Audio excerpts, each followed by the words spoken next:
The journey into the heart of high finance begins during the junior year of university, a pivotal moment where a single application submitted at midnight dictates the next decade of a 20-year-old's life. To secure one of the 80 coveted slots in the summer analyst program, candidates endure a grueling gauntlet, 3 exhaustive interview rounds, and a meticulous search for the perfect suit, all for the chance to work for 10 weeks at 200 West Street.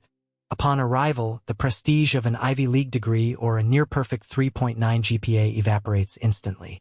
Within the cold glass and steel of those 43 floors, you are a raw material awaiting processing, a blank slate in a culture that treats previous leadership roles at 4 different campus clubs as ancient, irrelevant history. This initiation is defined by a jarring invisibility. When your security badge fails on that first morning, forcing a 90-second purgatory at the turnstile, the surrounding sea of senior bankers offers no recognition or assistance. It is as if you are a phantom in a tailored jacket, a silent spectator to a machinery of wealth that moves around you without friction. The daily reality consists of a 9 a.m. start and a finish line that remains invisible until an associate grants permission to leave, which rarely occurs before the stroke of midnight. Your existence narrows down to the rows and columns of an Excel model where the only metric for success is the total absence of error. By 7 p.m., the firm begins subsidizing your dinner, a logistical necessity for a workforce that never leaves its desk. While the $17,000 summer stipend appears substantial on paper, the mathematical reality is sobering. After taxes, the hourly rate plummets to $11, a figure that is dwarfed by the $16 an hour earned by the staff at the McDonald's across the street. Yet, the pursuit is never about the immediate paycheck. It is a desperate audition for the return offer. By the 10th week, a brief, 2-minute meeting and a sterile handshake validate months of sacrifice. The emotional weight of this achievement is carried alone in a bathroom stall, listening to your mother cry over the phone while you maintain a clinical, professional detachment. The transition to a full-time analyst in September brings a 22-year-old face-to-face with a $110,000 base salary that quickly loses its luster. The reality of adult life in Manhattan sets in as a $4,200 monthly rent for a modest Tribeca studio, the only viable option within walking distance, begins to erode the dream, revealing that the prestigious job description was merely a polite fiction. You quickly learn that in the high-stakes ecosystem of 200 West Street, earning a 6-figure income does not translate into a high-status lifestyle. The math of Manhattan simply consumes the prestige. While the world outside imagines you living the dream, the reality is a grueling marathon where the hours are a phantom force nobody prepares you for. You start by tracking your time, but when the tally consistently blows past 60 and even 80 hours a week, you stop. Seeing the actual numbers on a spreadsheet becomes a source of profound depression rather than a badge of honor. Your official title is analyst, but you are essentially a high-speed formatting engine. Your life revolves around the pitch book, a 60-page PowerPoint manifesto designed to convince a CEO that Goldman Sachs is the only firm capable of handling their next transaction.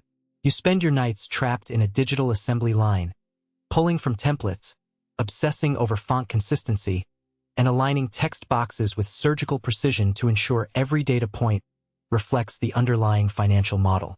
When an associate pings you at 4 a.m. to fix a logo for an 8 a.m. meeting, you comply, racing home only to shower before returning to the desk. Biological needs are the first collateral damage.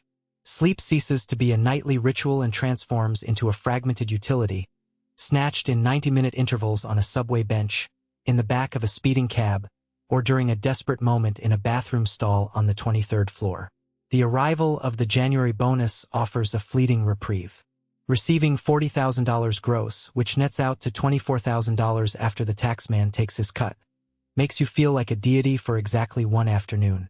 That delusion shatters the moment you discover the analyst in the next cubicle pulled in $65,000. In a culture where ranking is the ultimate currency but remains a closely guarded secret, you are left to toil in a silent vacuum, hoping your invisible performance metrics eventually move the needle. Now, you are the one overseeing the analysts as they labor over pitch decks. You scrub their financial models with a clinical eye, catching every errant formula and rounding error before the vice president ever lays eyes on the work. You have become the essential membrane, the high-pressure filter between the raw output of the junior bullpen and the senior figures who actually move the needle. You find yourself sending frantic messages to analysts at 2 a.m. about the alignment of a logo, hearing the sharp, demanding edge in your own voice and recognizing it for exactly what it is. Yet, you do not stop. You keep typing because the deal is an insatiable entity that does not acknowledge the concept of sleep. The client is indifferent to your exhaustion, and the managing director is even more so. In this world, when the staggering bonuses still don't feel like enough to justify the toll, they pay you in a different denomination. They call it experience. A high-prestige IOUs handed out in lieu of a life. On your first live deal, a massive $4.2 billion acquisition, your name was nowhere to be found on the official press release. However, your fingerprints were all over it. Every decimal point and projected synergy was a product of your labor. You felt a sensation hauntingly close to pride, even as the managing director took home the commemorative lucite tombstone, while you walked away with nothing but that intangible experience. But you survived the cull. By age 30, you hit level 5, vice president. It is a milestone most analysts and associates never reach, yet you are the exception. You now command a $250,000 base salary, and in a prosperous year, the bonus carries you to a total of $400,000. It is a surreal sum, more than your parents earned in their best decade combined. You take them to a restaurant where the menus are devoid of prices, yet you watch your father order with a cautious, lingering hesitation, the ghost of old habits that wealth cannot exorcise. As a VP, you are the internal combustion engine of the firm. While the MD is the polished chassis the world admires, you are the hidden machinery making the movement possible. You direct a team of 6, 2 associates and 4 analysts, moving them like pieces on a grand tactical map. You know exactly whose spirit will fracture under the weight of a deadline and who possesses the quiet stamina to grind until 5 a.m. without a word of protest. This is the art of execution, but a formidable wall still stands between you and the managing director title. To bridge it, you must move beyond managing revenue to generating it. With a performance review looming in just 6 months, you have no choice but to transform into a salesman. You begin the ritual of client dinners, teaching yourself the intricate vocabulary of golf, a game you have never played just to survive the climb. You buy the clubs and you schedule the lessons, committing yourself to the performative theater of the fairway. In the high-stakes ecosystem of elite finance, this isn't recreation. It is a tactical evolution of management. By age 38, the transformation is complete as you ascend to level 6, managing director. You successfully originate your first major deal, a $2.1 billion merger, after being the one to make the cold, decisive call and sit across from a skeptical CEO to convince him that Goldman Sachs was the only viable architect for his company's future.